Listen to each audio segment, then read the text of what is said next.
नस्ल दर नस्ल तेरा दर्द नुमाया होगा. A very good evening to everyone present here. My name is Asma. A very good evening to all of you here. My name is Mohammadan. On behalf of the organizing committee for the Sir Syed lecture, I welcome you all to the 7th edition of Sir Syed lecture series. Sir Syed Ahmad Khan is a name that requires no introduction. He is remembered today as one of the greatest visionaries, statesmen and reformers that this nation has seen.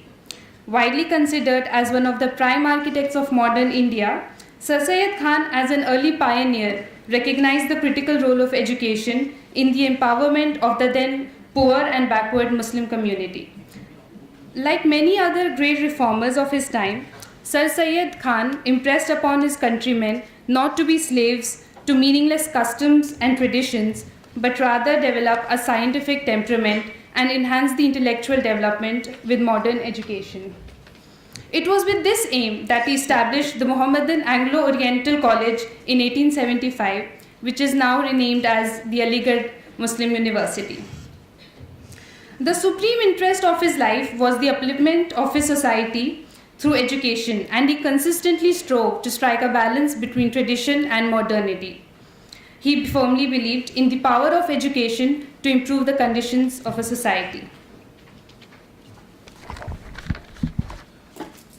The Sir Syed lecture series is an initiative of TSS students to create a platform where the contemporary issues of significance on the socio-economic and political front of minorities community are discussed and debated. In TSS Mumbai, for the first time in 2011, we had held the lecture series, and keeping up with the tradition, every year we organize the event and discuss issues of national importance concerning the minority community. So the organizing committee strongly believes that by encouraging informative discussion, we carry forward Sir Syed's legacy. As we are well aware of how in the run-up to the 2014 elections, the Uniform Civil Code took center stage, and even till date there is raging debate going on. So for this year, we decided to incorporate UCC on the discussion. So in this lecture, we will be attempting to delve into the different dynamics of UCC, which includes gender issues, constitutional framework, cultural and human rights of minority community. The chairperson for today's session will be Padma Shri Mehmood-ur, and our guest speakers are Dr. Sherin BS and Dr. Faizan Mustafa. We are grateful to the esteemed panel for accepting our invitation and being a part of this event. I would now request Professor Shaban to felicitate Mehmood sir.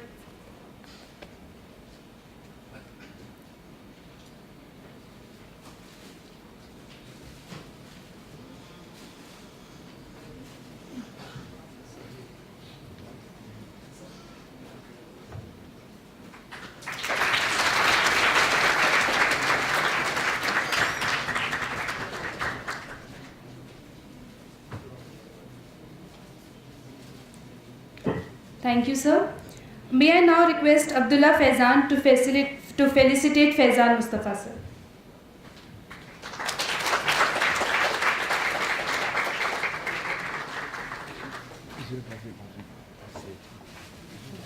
Thank you.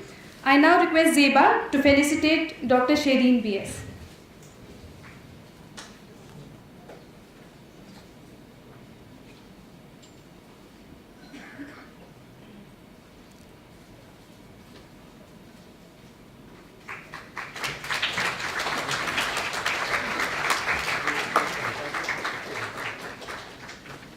Thank you.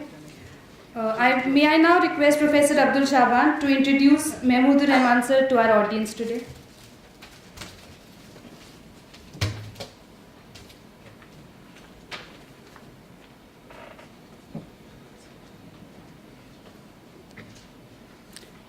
Very good evening to all of you.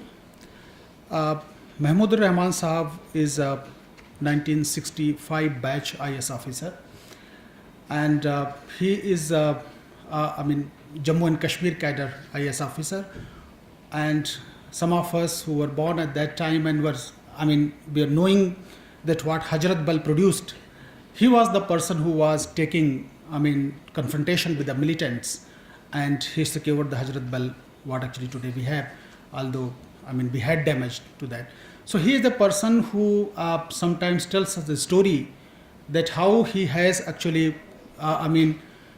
many times they attacked, and sometimes really he took, some guns in his own hand. He was telling that how he confronted the militants, and when the policemen and others were actually fleeing from the scene.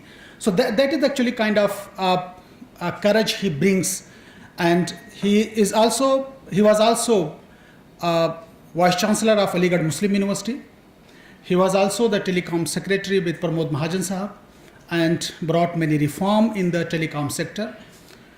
And after that, I got opportunity to work with him for a long time. I say, in our own institute in the new campus, when he was appointed our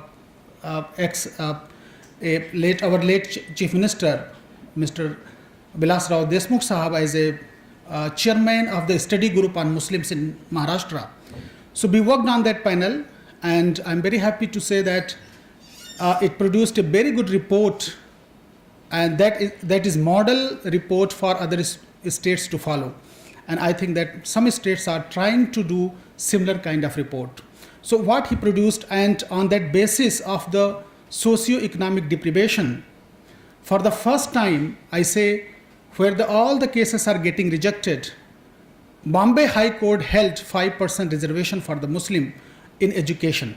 They said that this community is very deprived and need assistant affirmative action, as actually other communities are getting. So Mehmood-ur Rahman Sahab is a very sharp mind. I must tell you that kind of Persian and Urdu shares and English anecdote he remembers from the literature, that actually still struggle to do the similar kind of, find similar kind of memories. So welcome you, sir, and we are very happy that you accepted our request. You are here, and I think that this is it actually pleasure for all of us that you are sharing this session and on this very important topic. So thank you, sir. Welcome you once again. Thank you.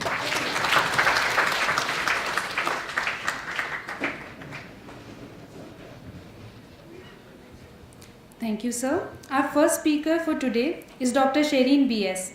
Dr. Sherin B.S. is an eminent scholar. She is currently the assistant professor in the Department of Comparative Literature at the English and Foreign Languages University, Hyderabad. She has completed her PhD on the topic Islam and Women in Kerala. Her areas of interest include gender and religion studies. She has worked extensively for the cause of women. Her paper titled Gender and Uniform Civil Codes Debates in India has been published by the University of California in 2015. I thank her once again for taking time off from her schedule to attend this talk, and without further ado, I would request her to share her views with us. Yeah.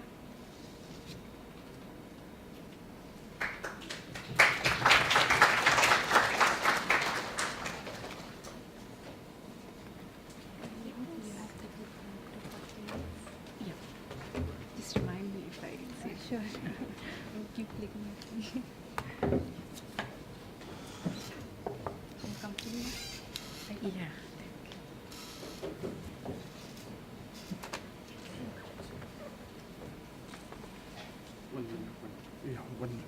Take this.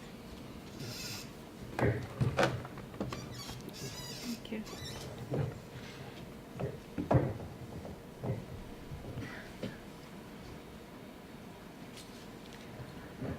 Thank you so much for the invitation. It's a privilege for me to be part of this group to discuss Uniform Civil Code at this particular moment, when it is so pertinent a question that the minority communities of this country is facing. But more than that, I feel also privileged to be part of a memorial lecture remembering such an important historical figure, somebody who has such an important role in the plight of modern Indian Muslim.